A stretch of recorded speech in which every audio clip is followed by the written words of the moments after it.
말씀의 본문은 야고보서 3장 13절에서 18절. 설교의 제목은 지혜의 언어 두 번째입니다. 지혜는 무엇입니까?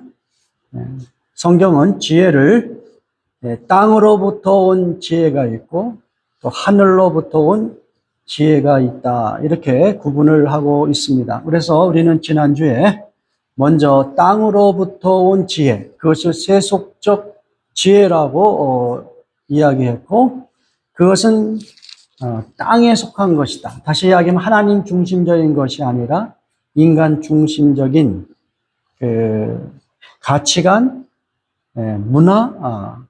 문화로부터 나오는 지혜를 우리가 이야기했고요. 또 세속적인 지혜는 정욕과 관련되어 있다. 어떤 영적인 것보다는 매우 육적인 것, 또는 감정과 또 육신의 정욕과 관련된 그러한 것들로부터 오는 지혜, 또 마귀적인 것이다. 한마디로 하나님의 뜻과 정반대되는, 마귀적이라는 것은 생명을 해치고 어떤 생명을 멸하고자 하는 그런 차원에서 하나님의 뜻과는 전혀 다른 지혜를 이야기할 수 있습니다.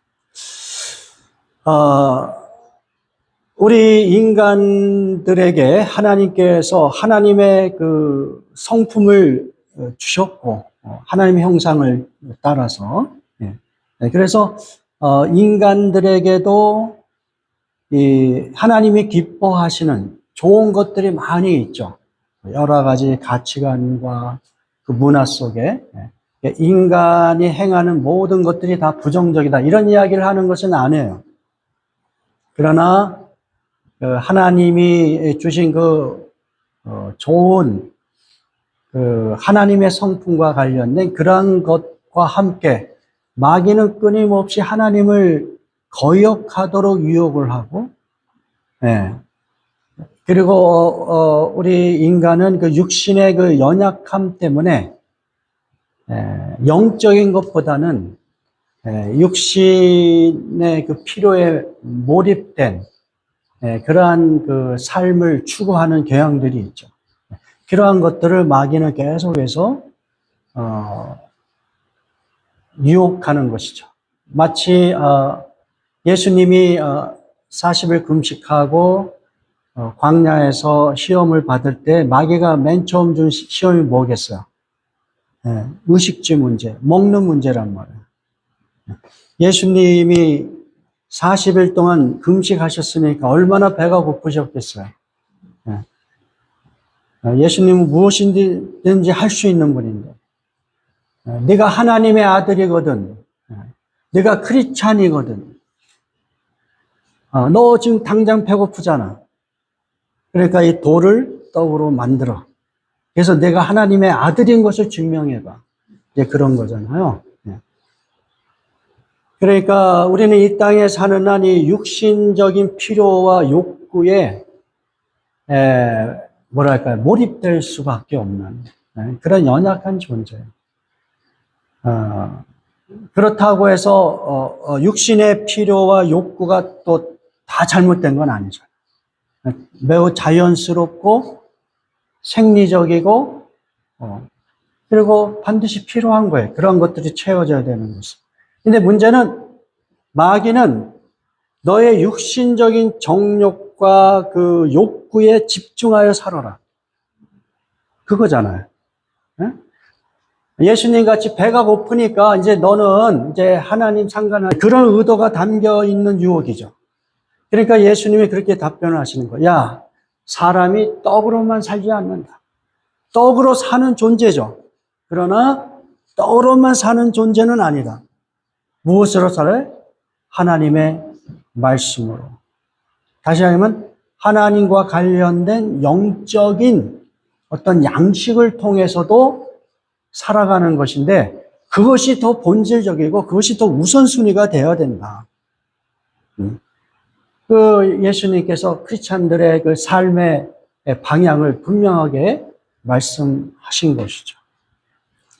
그래서 성도는 이 세속적인 지혜, 그 지혜가 과연 하나님의 말씀과 잘 이렇게 부합이 되는지를 분별해 가면서 더 근원적으로는 하늘로부터 온 지혜를 더 우선순위로 받아들이고 그 지혜로 살아가는 것이, 그게 성도의 삶이다. 그것이 지혜로운 언어 생활이다. 이렇게 우리가 이야기할 수가 있습니다. 그래서 이 하늘로부터 온 그 지혜는 무엇을 담고 있느냐? 7가지 그 어떤 성품과 관련된 특징을 이야기해요. 야고보서 3장 17절에 보면 우리가 그것을 간략하게 하나씩 언급을 하도록 하겠습니다.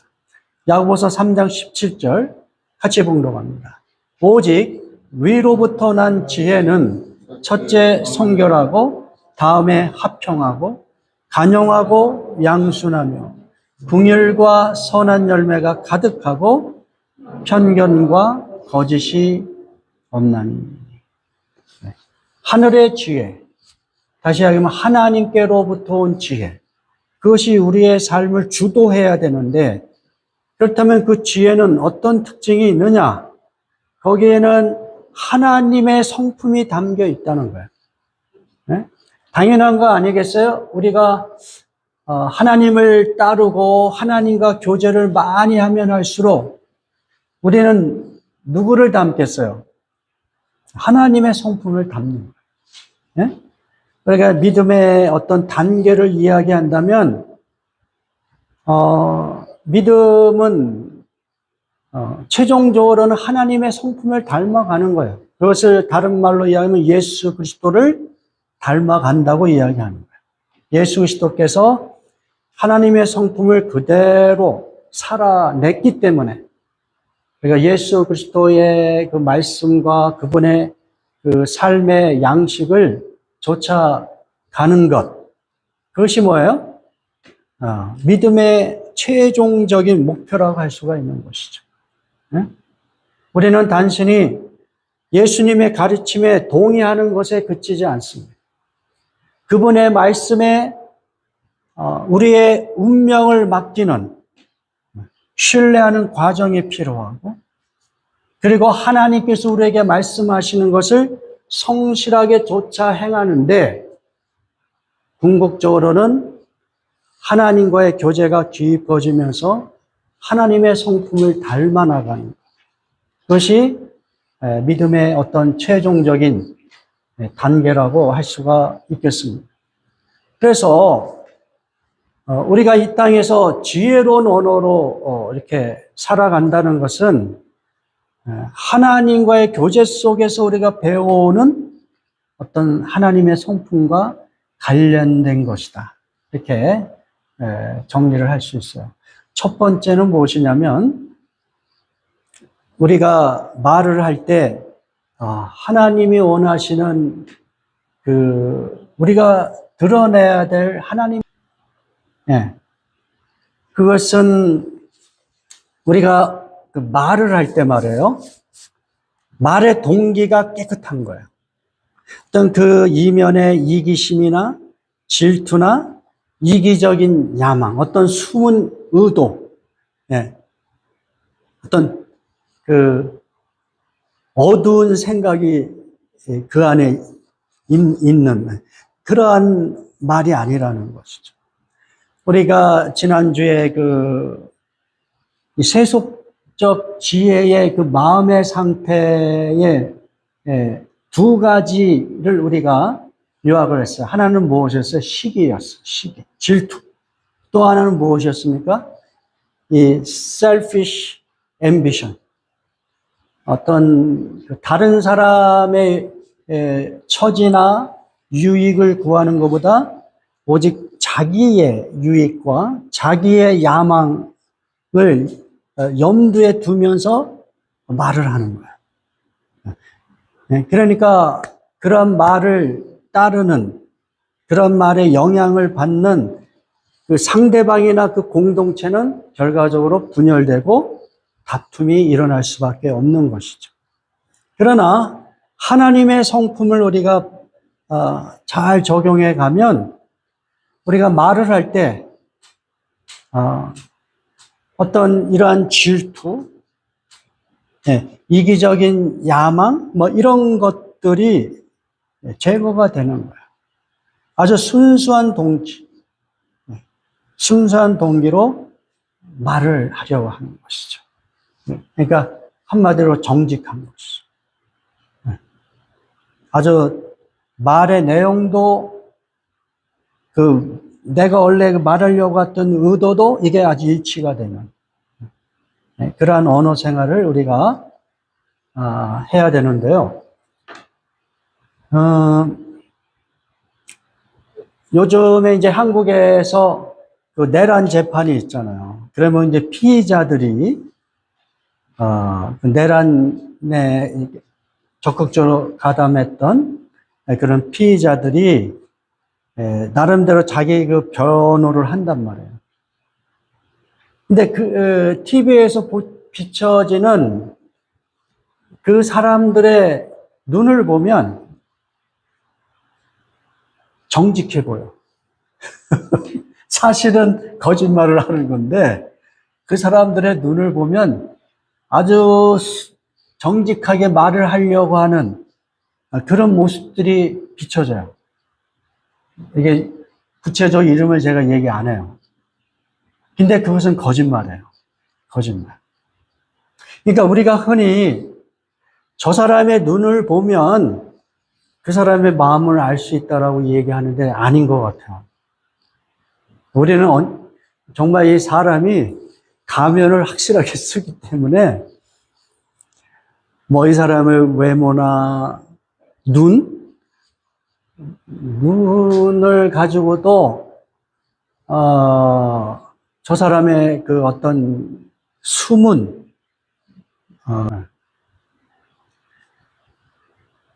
내란을 모의하고 그것을 행한 사람들이 전혀 거기에 대해서 아주 뭐 정당하게 그것을 안 한 것 같이, 그리고 다른 부하나 다른 사람들이 그것을 자기와 상관없이 행한 것 같이 변론하는 그 모습이 얼마나 그 눈빛이 제가 볼 때 어떤 경우에는 정말 진실해 보이는 거 있죠? 네. 거기에 속는단 말이에요.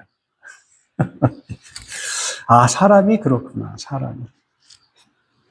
그러니까 하나님께서 우리에게 요구하시는 성품은 그 마음에 질투, 또 셀피시한 그러한 생각으로 말을 하지 말라는 거예요. 두 번째는 하평입니다.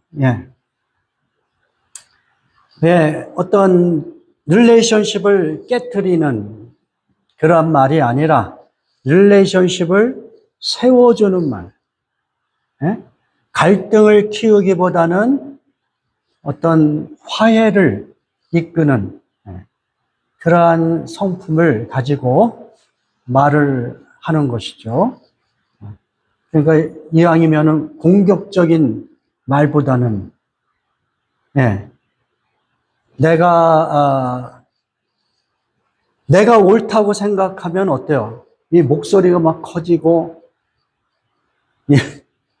아주 그 자신감 있는 센 말이 막 나오잖아요. 내가 옳으니까 내가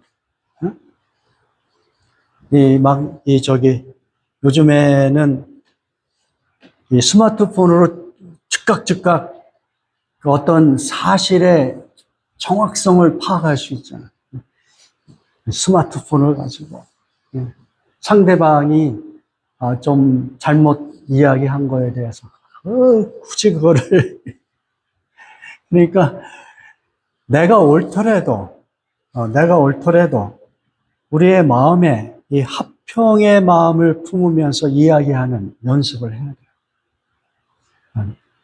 저 사람이 지금 뭔가 좀 사실이 아닌 이야기를 막 하더라도 그 상대방을 존중하고 될 수 있으면 릴레이션십이 깨어지지 않도록 우리의 목소리를 낮추면서 그렇게 그 릴레이션십을 세우려고 하는 언어의 삶이 우리에게 필요하다는 것이죠.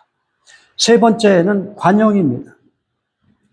이것은 엄격함과 완고함에 반대되는 내용.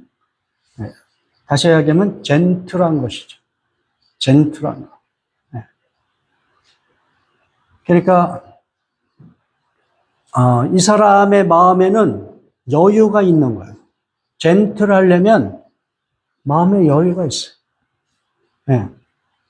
마음에 어떤 뭐랄까요?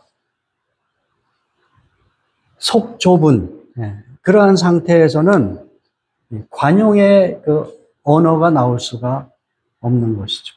오히려 막 정죄를 하고 그리고 직설적이고 날카로운 말을 하려고 하죠. 그러나 이 마음에 여유가 있는 사람, 그 여유라는 게 뭐 다른 게 아니라 하나님의 은혜 가운데 살려고 하면 이 모든 것이 다 하나님의 은혜구나. 이런 개념으로 내가 그 삶을 만들어가는 자는 마음의 여유가 생기는 것이죠. 우리가 계속해서 우리가 말씀 속에서 발견하는 것은 성도들의 삶이 나의 능력과 나의 똑똑함으로 살아가는 것이 아니라 무엇으로 살아가는 거예요? 은혜로 살아가는 것이다. 그것을 계속 배우고 있잖아요. 근데 이제 우리는 끊임없이 자기 의로움을 가지고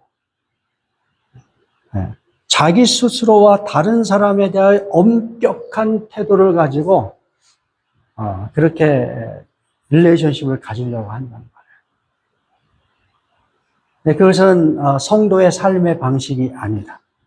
성도는 율법이 아니라 은혜로 살아가는 방식. 그런 사람에게 마음에 상대방의 어떤 약점과 실수를 따뜻하게 품어줄 수 있는 그러한 성품, 그런 젠틀함이 우리에게 요구되는 것이죠. 빌립보서에 보면 그 바울이 성도들에게 그 이야기를 해요. 자, 주님이 가까워 왔다. 그러니까 주님이 오실 날이 가까워 왔는데 너희들의 삶을 어떻게 살 것이냐 했을 때 그 중에 그 한 강력한 메시지가 무엇이냐면 젠틀하라는 거예요. 사람들에게 젠틀해라. 어떤 그 한치의 양보도 없는 그런 태도가 아니라 여유 있게 사람들을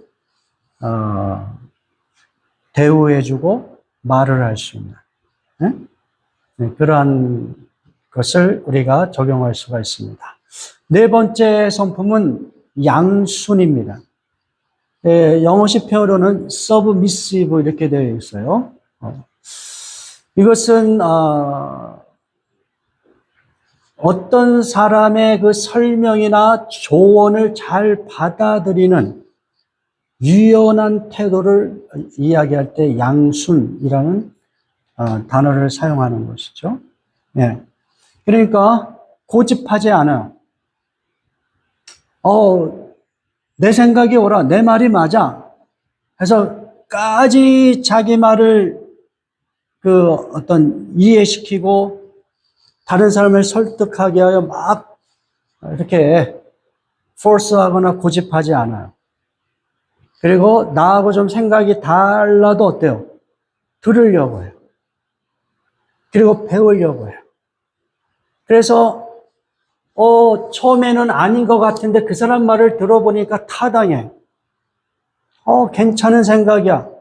옳은 생각이야. 이렇게 되면 어떻게 해요? 내가 그것을 타협해서 받아들일 수 있는 그 여유. 예. 그래, 당신 말이 옳아. 아우, 내 말을 들어보니까 정말 일리가 있네. 내가 그런 생각은 하지 못했는데 하면서 그 사람을 인정해주는 말. 그게 뭐예요? 서브미스. 서브미. 예, 우리에게 가르쳐주는 아주 여러 가지 좋은 그 말들이 있다고 생각해요. 그 첫 번째 말은 제가 생각할 때 그거예요. 미안합니다. 미안합니다. 근데 이게 이 미안합니다는 말을 어떤 사람은 정말 하기 어려워요. 그렇죠? 예. 자기가 옳은 줄 알고 막 사람들에게 막 공격적인 태도를 취하고 막 그랬는데 사실은 어때요? 내가 옳은 게 아니야. 그 사람이 오히려 옳았어. 그러면 어떻게 해야 돼요? 내가 잘못한 것을 인정하고 죄송합니다. 미안합니다. 이 얘기 해야 되는데 이 얘기를 못해. 제가 우리 아이들 어렸을 때 정말 가르쳐주고 싶은 단어가 그거였어요. 미안합니다. 미안합니다. 근데 이 어린아이들도 그것을 정말 어려워하더라고요. 어려워. 그래서 저는 의도적으로 우리 아이들한테 좀 잘못한 게 있으면 어린 아이지만 내가 미안하다는 말을 하려고 나름대로 애를 썼는데 우리 아이들이 그럼에도 불구하고 그것을 충분히 잘 이렇게 익숙하게 배우기가 어렵다는 거. 그만큼 어떤 사람들에게는 미안합니다라는 말 하는 게 정말 힘들어요. 근데 그것은 릴레이션십을 깨트리는 행위예요. 미안하다는 말을 함으로써 깨어진 릴레이션십이 어떻게 해요? 다시 회복될 수 있거든요. 죄송합니다, 미안합니다 이 말 하셔야 돼요. 네? 이런 말 하기 어려운 사람들 한번 손 들어보세요. 네? 네, 한번 우리 자신에게 그것을 적용을 했으면 좋겠습니다. 미안합니다. 이게 이제 서브미시브한 성품입니다. 또 어때요? 더 적극적으로 뭐예요? 당신 말이 맞습니다. 내가 옳네요. 옳습니다. 네, 이런 말. 네. 자, 그 다음에 이제 또 한 가지는 도와주세요라는 말이에요.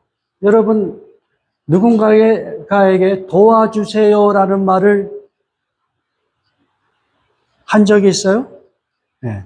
한 적이 있겠죠. 네. 너무 자주 해도 문제지만, 그러나, 내가 만나는 상대가 정말 도와주세요라는 말을 하기가 어떤 때는 도와주세요라는 말을 해야 되는 때라면 용기를 내서 도와주세요라는 말을 할 수 있어야 됩니다. 그게 서브미스. 정말 어려울 때는, 내 힘으로 감당하지 못할 때는 나의 연약함을 그 상대방에게 그대로 인정을 하고, 그리고 당신의 도움이 정말 필요하다는 것을 용기를 내어 말을 할 수 있는 것. 그것도 서브미시브라고 생각을 해요. 제 생각으로는. 예? 저도 이렇게 이런 말 정말 어려워하는 사람인데, 정말 어려울 때 그런 말을 여러 번 했겠죠. 몇 번을 했는지 모르지만. 네. 그때 어때요? 막 자존심이 상하고 여러 가지 생각이 들지만, 그러나 그 상황을 극복해내려면 어떻게 해요? 누군가의 도움이 필요하죠. 어떻게 해요? 용기를 내요? 도와주세요. 그것이 뭐예요? 지혜의 언어예요. 지혜의 언어예요. 혼자 막 내 인생 내가 그냥 알아서 막 헤쳐나가고 막 다른 사람의 도움 필요 없이 나는 세상을 성공적으로 어떻게든 살아갈 거야. 그런 게 아니라는 거예요. 세상 살아가는 것은 같이 살아가는 것이거든요. 누군가의 도움을 서로 주고받으면서 살아가는 게 세상 살이에요.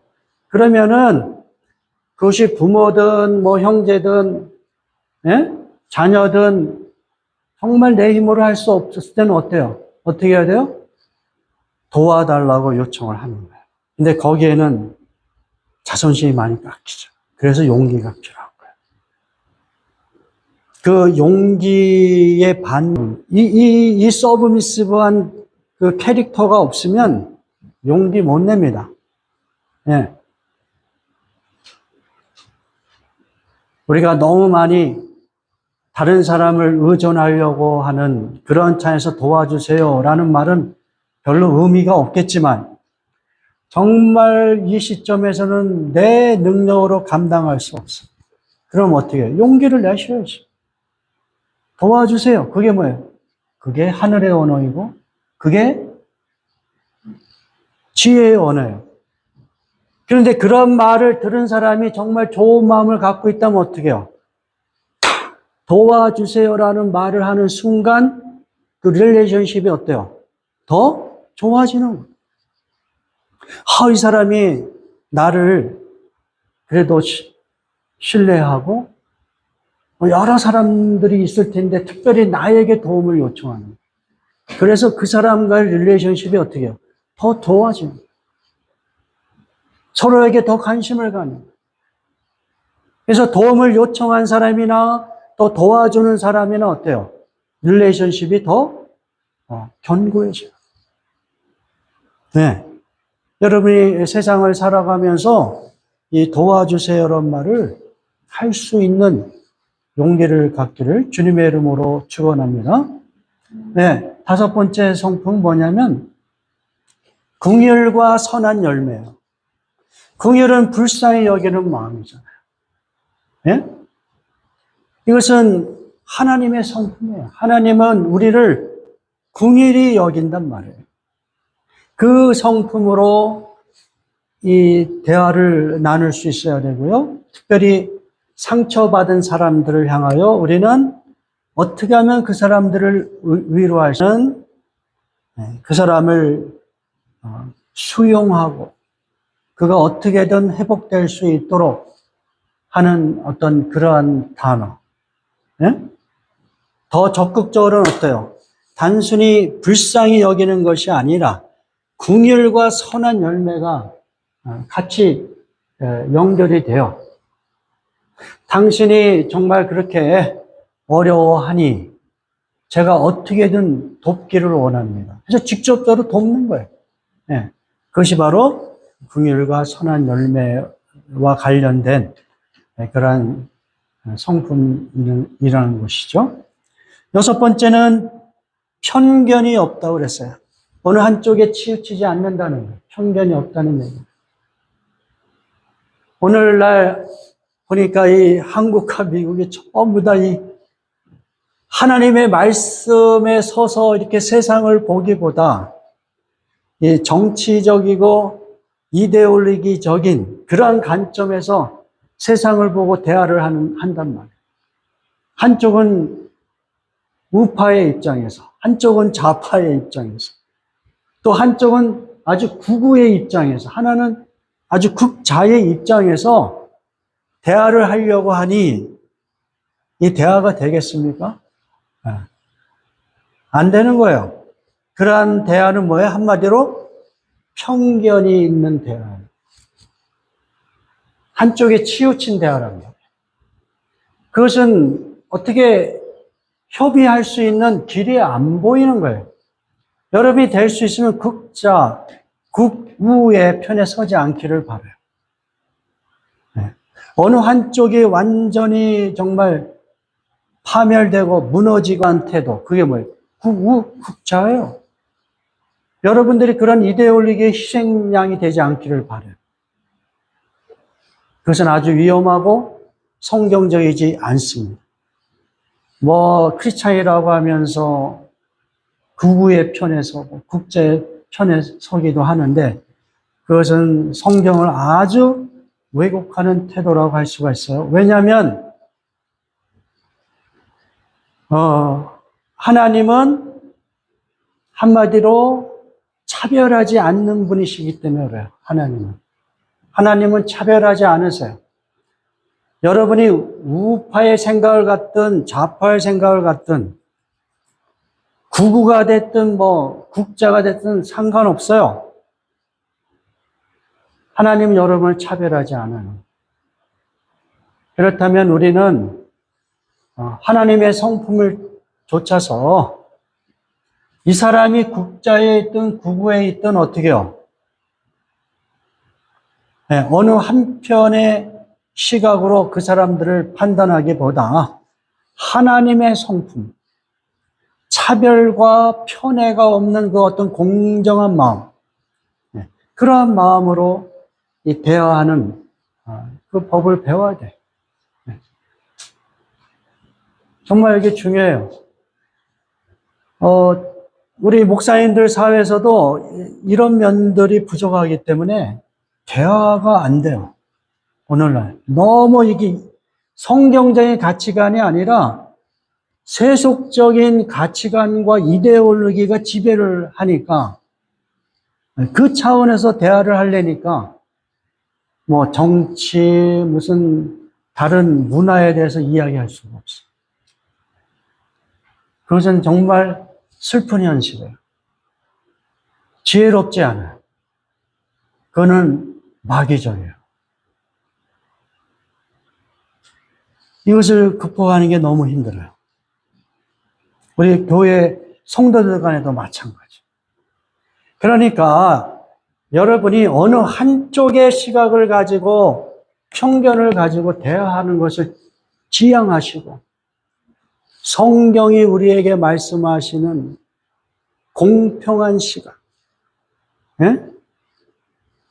남자와 여자의 차별이 없는 공평한 시각, 잘 사는 사람과 못 사는 사람이 차별이 없는 공평한 시각, 문명인과 비문명인, 헬라인과 이방인의 그 구별이 없는, 크리스찬과 넌 크리스찬의 구분이 없는 그러한 차원에서 세상을 보는 그 시각이 우리에게 필요해요.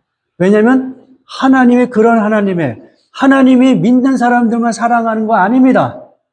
하나님은 믿는 사람, 믿지 않는 사람 다 사랑하세요. 예수님을 구세주로 영접한 사람들만 사랑하는 하나님이 아니에요. 그런 하나님은 믿을 필요가 없어요.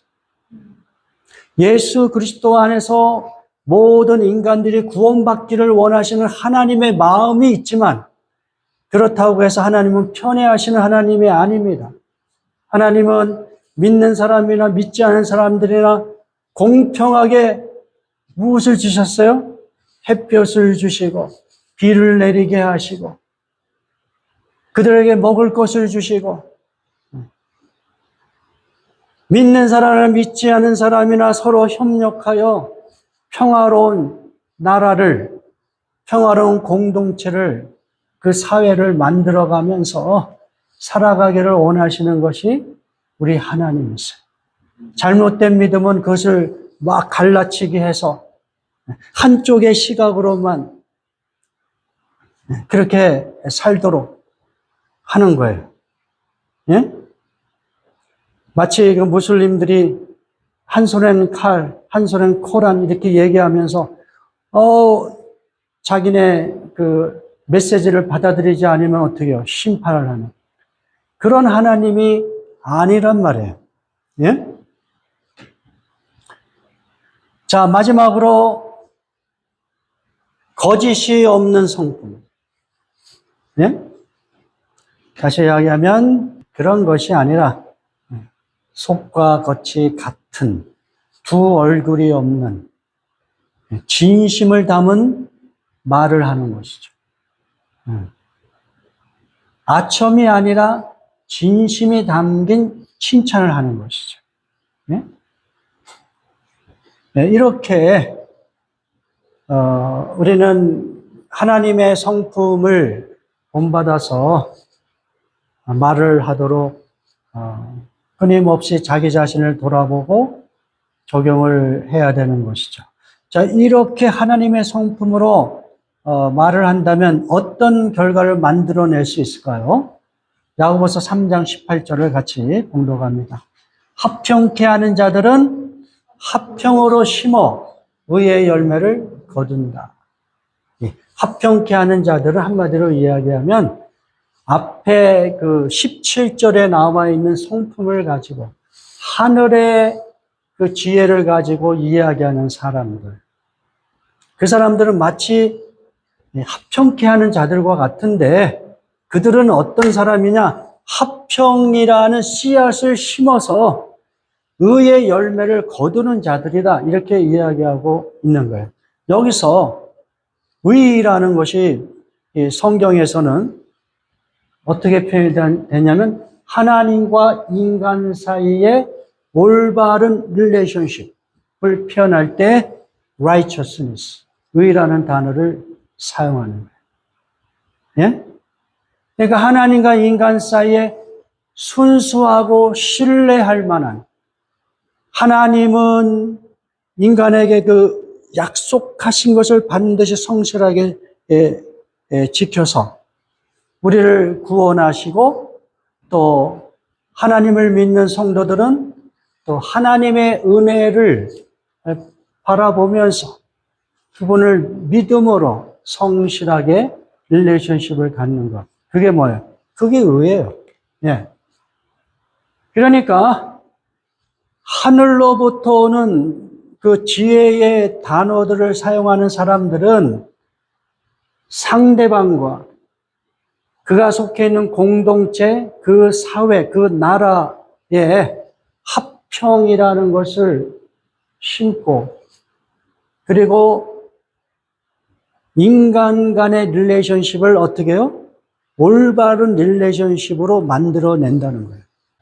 그러니까 지혜의 언어, 하늘로부터 온 성품을 가지고 우리가 의식적으로 그러한 언어 생활을 할 때에 분열보다는, 다툼보다는 어떤 현상이 일어나요? 서로 화해하고 용서하고 어떻게 하면 서로에게 도움을 주면서 살아갈 수 있을까? 어떤 이런 상생의 관계, 이런 것들을 만들어내죠. 바로 그러한 올바른 관계를 만들어냄으로써 하나님이 이 땅을 창조하신 그 하나님의 그 목적대로 온 피조물들이 합평하게 살아가는 것, 그것을 이뤄낼 수 있다는 것입니다. 예, 이제 말씀을 마무리합니다.